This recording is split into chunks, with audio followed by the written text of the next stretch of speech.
to Module 1, Fundamentals of Dental Implant. We will start this module with the introduction of dental implants, history, biology, and technology.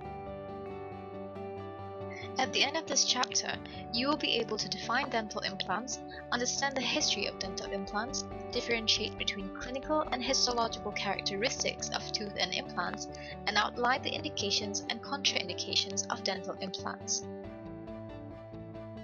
In general, implant is a verb which means to insert or fix tissue or an artificial object in a person's body, especially by surgery. It also has synonyms of insert, embed, bury, lodge, place, and graft. In dentistry, a dental implant is also known as an endoosseous implant or fixture. It is a surgical component that interfaces with the bone of the jaw or skull to support a dental processes such as a crown, bridge, denture, facial processes, or to act as an orthodontic anchor. The history of dental implants started as early as 2000 BC, when ancient Egyptians used shells and ivory to replace missing teeth. In 1951, Per-Ingvar Brånemark discovered that titanium has the ability to fuse to bone. And in 1965, the first ever titanium roots were implanted in a patient. There is no doubt that the science of dental implantology has evolved over centuries to produce the most successful and predictable tooth replacement technology ever. Now, let us learn more about the anatomy of dental implants. The soft tissue that surrounds the dental implant is called peri-implant mucosa. Following implant placement, a transmucosal passage is formed around the abutment. At clinically healthy sites, the keratinized oral epithelium is continuous with the junctional epithelium facing the abutment surface. The peri-implant mucosa provides the biological seal around the implant against the oral cavity. Early studies in dental implant anatomy started off with an experiment by Berglundh and colleagues in 1991. In this study, 5 beagle dogs were used. The right mandibular premolar region was selected in each dog for placement of titanium implants, while the left mandibular premolar region served as control. Extractions of the mandibular premolars were performed, healing allowed, following which titanium fixtures were installed in the edentulous premolar region. Abutment connection was carried out 3 months later.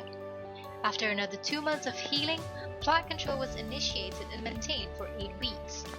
At the end of the plaque control period, clinical examinations were performed and biopsies harvested from the implant site and the contralateral premolar region. The results from the analysis demonstrated that the peri-implant mucosa which formed at titanium implants following the abutment connection had many features in common with gingival tissues surrounding teeth.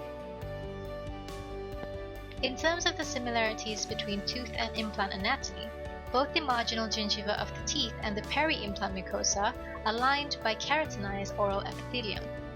They both have junctional epithelium measuring 2 mm, and the height of the supracrestal connective tissue facing the tooth is approximately 1 mm and approximately 2 mm facing the implants.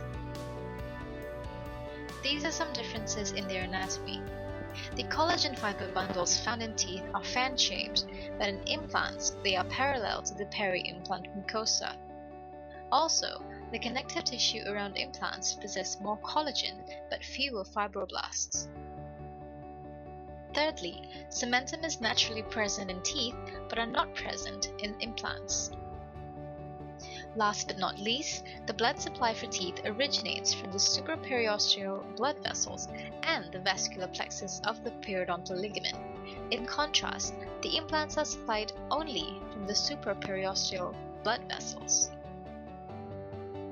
Here is a diagram showing more on the anatomy of the tooth and implants. Here is an illustration showing the orientation of collagen fiber bundles. This diagram shows the comparison of periodontium interface with a natural tooth versus a dental implant. Patients often present with the desire to replace missing teeth or are faced with the need to have teeth extracted for various reasons. Here are some situations where dental implants are strongly indicated. Implants are indicated for patients who cannot tolerate a removable restoration or a removable denture. They are also indicated for patients with high aesthetic and/or functional demands. When a single tooth is missing, an implant-supported crown will preserve the adjacent natural teeth by avoiding the need to prepare them.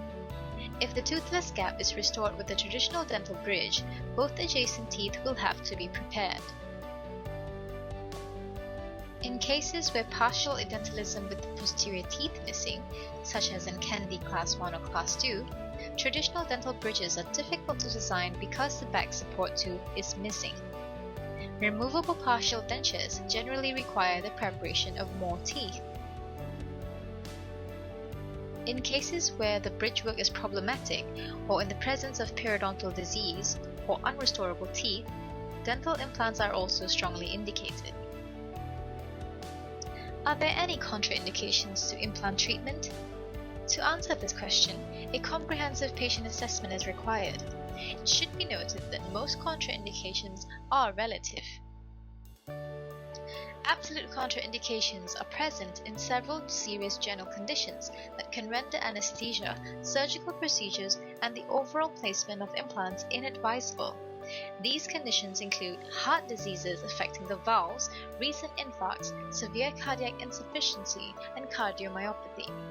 Certain bone diseases such as osteomalacia, Paget's disease, and brittle bone syndrome. Certain immunological diseases, immunosuppressant treatments, clinical aids, or patients awaiting an organ transplant. Patients with strongly irradiated jawbones, or those undergoing treatments of osteoporosis or some cancers by bisphosphonates, or those with certain mental diseases. Relative contraindications are situations that are evaluated on a case-by-case basis. Most often, dental implants can only be placed after some preliminary treatments. Examples of these conditions include diabetes, angina pectoris, significant consumption of tobacco, certain autoimmune diseases, drug and alcohol dependency, and pregnancy. Local contraindications are conditions or physiological changes that temporarily prevent the placement of dental implants. Usually, these occur inside the mouth cavity and most of the time can be remedied before the implants are inserted in the jawbone. An implant is contraindicated when the alveolar bone where the implants to be positioned shows chronic infections, has an inadequate structure, or an insufficient height or width.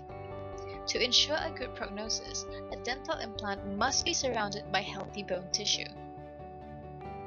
Important anatomical structures, such as the maxillary sinus and the inferior alveolar nerve, may have an abnormal position that can interfere with the dental implants. Adjunctive surgical procedures have to be performed before the placement of dental implants to increase the amount of bone so that more bone is available to support the implants. Other local contraindications include hypersensitivity to implant material, poor oral hygiene, and bruxism. These are our references. Thank you for listening and have a nice day.